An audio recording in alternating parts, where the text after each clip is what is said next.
Before we get to the topic of today's video, please sign up to be notified when Seasons Volumes 1 and 2, Spring and Summer, the trade paperback editions launch on Kickstarter. We're going to be launching very soon. We're trying to reach 200 followers before we go live, and every sign up and every follower counts for us to get to this goal. So go to the description below, click on that link, and please sign up and help us reach it. Thank you so much. Welcome to the fifth part of creating my first comic. In today's video, we will be examining the last step of the comic book creation process, finding collaborators. In part 4 of this ongoing how-to series of videos, we went over the writing and formatting technicalities of the elusive comic book script. Hopefully you're at a point in your comic book making journey that you've scripted your entire story, or at least the first issue of the series. Once you've painstakingly gone over your script line by line and you're confident it's as finished as it can possibly be, the next step is to find your collaborators. This list of collaborators usually ranges from 1 to 4 people, or more in some cases. This includes the penciler, inker, colorist, and letterer. 99% of the time, a writer will need to present an artist with a completed script before a collaboration can begin. This is especially true in the indie comic space, as most artists do not entertain the Marvel method. Approaching an artist with the full script limits the amount of guesswork one must do and makes everything easier for all parties involved, since the script acts as the common reference point from which every collaborator will work. Unless you are a jack-of-all-trades writer and artist super being duo rolled into one, in which case the jealousy you're now detecting is quite real, the comic book writer is confronted with a number of subsequent decisions that could make or break their comic after their script is done. This decision-making process involves with whom they would like to work for the next few months or potentially the next few years, depending on the page count and scope of the project. Comics are a visual medium, and a comic book is not a comic book without a series of images that tell a story, aptly dubbed sequential storytelling or sequential art. While each collaborator, including yourself, is a vital contributor to your comic, what will separate your comic at a glance from the millions of others vying for attention will be the quality of the artwork. You could be the greatest comic book writer to have walked the face of the earth, but a majority of potential readers will not approach your story if the interior artwork doesn't strike them.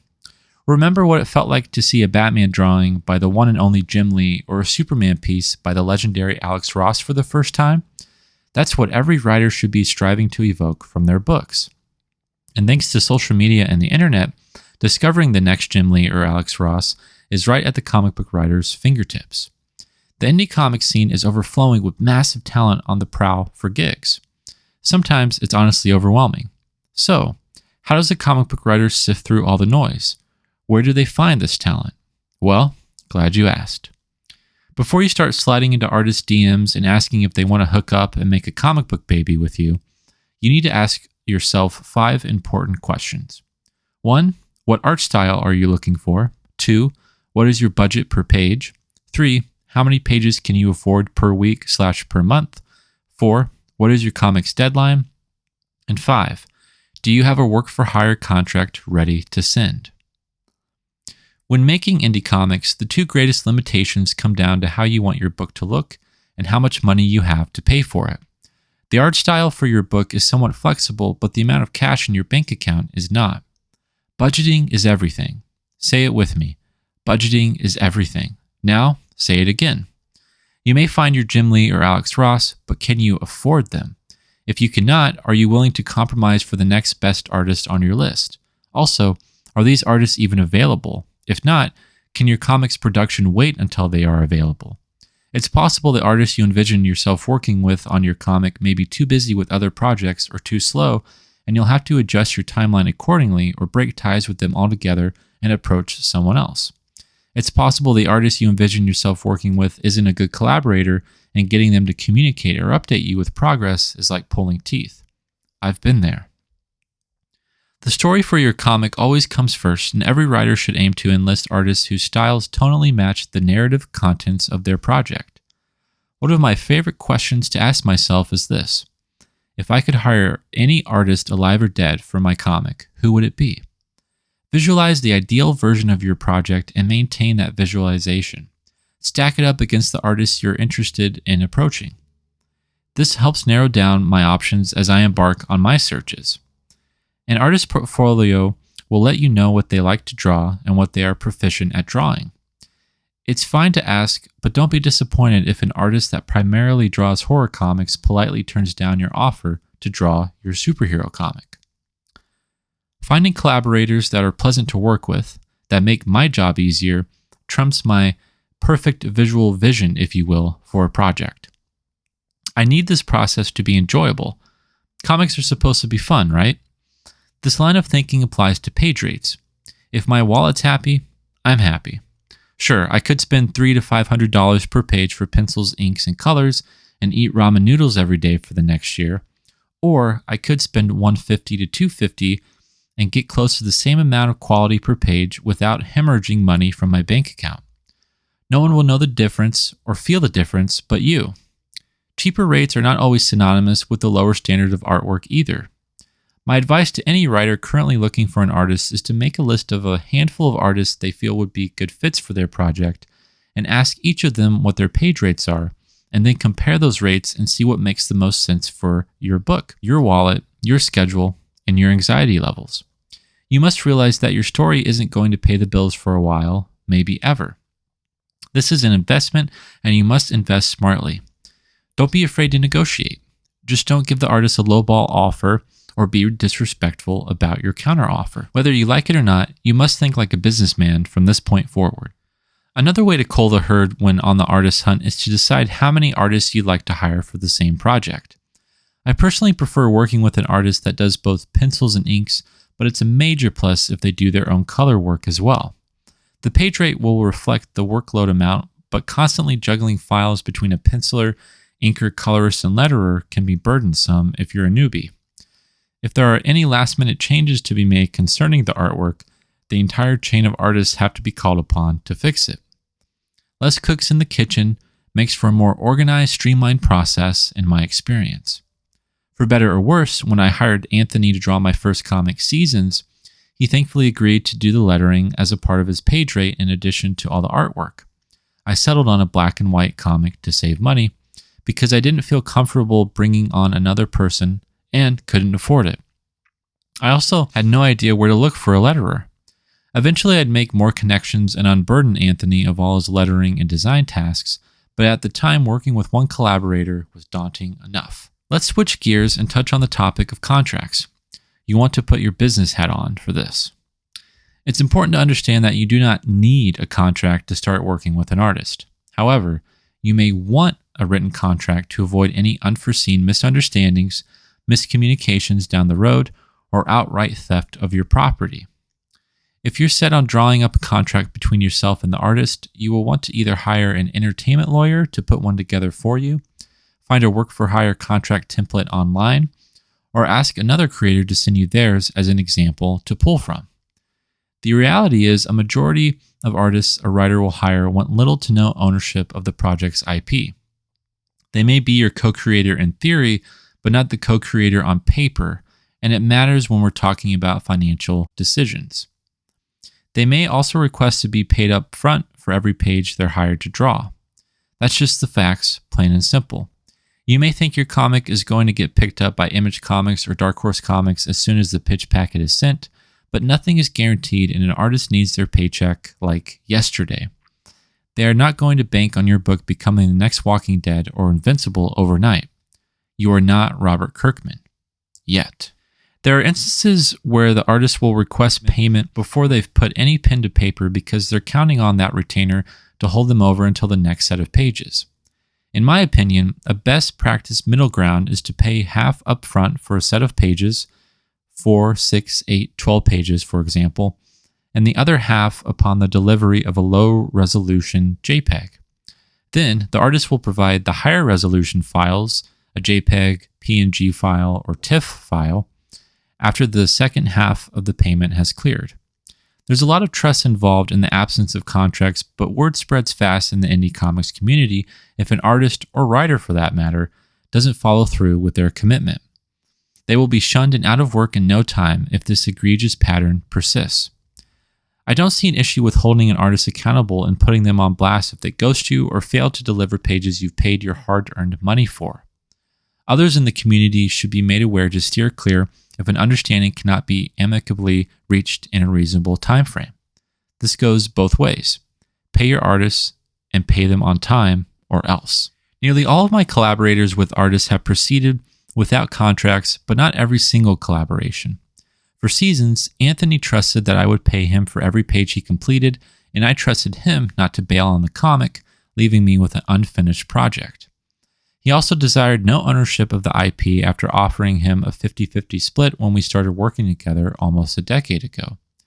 Having now worked together over the course of 2 volumes and 200 pages, a contract doesn't seem necessary at this point. Anything could happen, of course, but I would never want a collaborator to feel forced to work on a project they were no longer passionate about. Unlike Anthony, some artists do prefer a work-for-hire contract, clarifying that the artist shall not be viewed as a co-creator or have the right to any ownership or percentage of book sales or royalties because it keeps the employer/employee relationship as transparent and as professional as possible. They may even provide this contract to you. It doesn't hurt to ask. This binds both parties and holds each responsible to keep their end of the deal without any confusion in regard to what's expected from each party.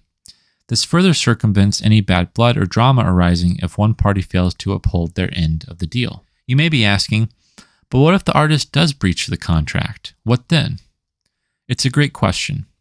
The breach of contract opens the door for legal action in a lawsuit, but that would only incur legal fees and may drain the same funds you were planning on using for your comic book project.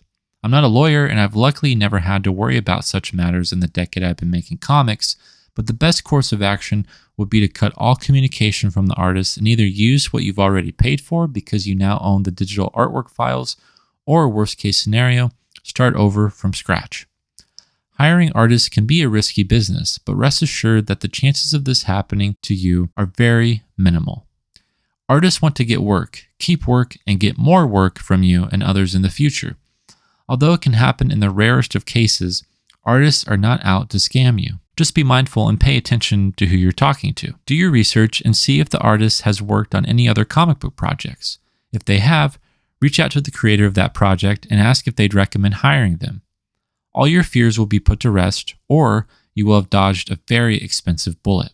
Finally, after asking yourself the above 5 questions and establishing a budget and visual language for your comic, it's time to begin your search for a comic book artist. Below are my top 5 recommendations for where to start. Number 1, mainstream and small press/indie publishers. Number 2, Kickstarter comic crowdfunding campaigns. Number 3, indie comic Facebook groups. 4, social media, whether it is X, Twitter, or Instagram. 5, artist portfolio websites/forums. These 5 hubs are not in order of guaranteeing where you'll find an artist for your book. Rather, they are in the order of reliability and accessibility when searching for a comic book artist. Social media is flooded with eye-catching images, some drawn by humans and some generated with AI, but what you should be determined to locate is a living, breathing artist who works in comics and has the portfolio and history to prove it. Connecting with someone who has previously published material is a major plus. At this stage, you should not be interested in tantalizing pinups or extravagant landscapes, but sequentials, i.e. comic book pages. There are artists who are masters of anatomy but can't tell a story. It's vital you sniff out and acknowledge the difference. Cover artists are a dime a dozen. Storytellers are the needles in the haystacks. I think of myself as an artist hunter or artist scout, and you should too. The comic book shop, library, bookstore, indie comics communities, conventions, and so on are all additional opportunities to find talent. Make a list and jot down as many names as you can for your comic now and for potential comics you'll make in the future. Be considerate enough to note their preferred method of contact, DMs are okay, and shoot your shot. I was first exposed to Anthony's art samples through DeviantArt.com. This is a website where artists can create an account and upload their artwork to the worldwide public. I haven't visited the site in years. Do people still use it, I wonder? But I believe I typed in comic book art or something similarly generic in the search bar all those years ago and scrolled through hundreds of images until Anthony's striking, moody, and detailed black and white illustrations appeared on my screen. I still remember the piece that made me pause. I then clicked on his profile, browsed his other artwork uploads, reached out via the email that was listed, requested a test page to see how well he interpreted my script, and, as they say, the rest is history. Beginning in the summer of 2016 and for the next year, Anthony and I would meet regularly over Skype, this was the pre-Zoom days, and spend 2 to 3 hour-long sessions laying out the pages together in real time. I'd provide the scripts, character designs, and even layouts, and he'd provide his layouts, pencils, and then the inks. We'd continue to work together for months to create what would become Seasons Volume 1 Spring, the first finished and eventually published comic for us both. This was exceedingly educational and thrilling for me. We continued this collaborative process with its follow-up Seasons Volume 2 Summer. Looking back, this method of intense collaboration was uncommon. Some writer-artist relationships only consist of texts or emails with an occasional phone call every now and then. Though creatively grueling, I look back on those sessions fondly as we were both learning what it takes to create comics. Just as a little side note, I do have a confession to make. Anthony is aware of this, so it's old news to him, but I did have a false start with another artist before I met him. This made for a discouraging setback where I was out a few $100s and became the first of 4 disappointing collaborative experiences across multiple projects I've had in all my time pursuing comics as a career. These false start collaborations all ended up falling apart due to either creative differences or miscommunication, but every collaborator was paid for their work in full. It's the price we pay as writers. It's the price we pay as writers and employers, but you live and learn. Maybe you'll learn from my own stories. Fortunately, every failed collaboration has only led to bluer skies and greener pastures. Don't let your exes ruin your chance at true love. One last point before we wrap. Readers can often feel cheated if the quality of the cover artwork doesn't accurately reflect the interior pages of your comic. Pro tip, always have the interior artist draw one of the covers to your comic. Ideally, the standard cover or what is referred to in the industry as cover A. Granted, it's perfectly reasonable to hire an artist for a variant cover whose style is worlds away from the interior artist on the book, but it's important that the quality of the interiors takes priority over flashy collectible covers, assuming the goal is to maintain your customer base. Don't sacrifice one for the other, and be sure to strive for quality at every juncture when it comes to your comic's visuals. This includes the colors, lettering, logo, and the quality of the printed comic itself. More on that in the next and final part of the series. Much of what we talked about concerning budgeting and negotiations apply to anyone you hire to provide services for your comic. This concludes this edition of our Creating My First Comic video series. It's been a privilege to share my knowledge with you over the past 5 months and counting. Let me know if this series has been helpful to you. What was your first comic that you worked on? What did you learn throughout creating it? What are you still learning? And what are some of your favorite collaborative relationships or memories? And please do not forget to sign up to be notified when Seasons Volumes 1 and 2, Spring and Summer, the trade paperback editions launch on Kickstarter soon. We hope to reach 200 followers before we go live. Thanks for watching.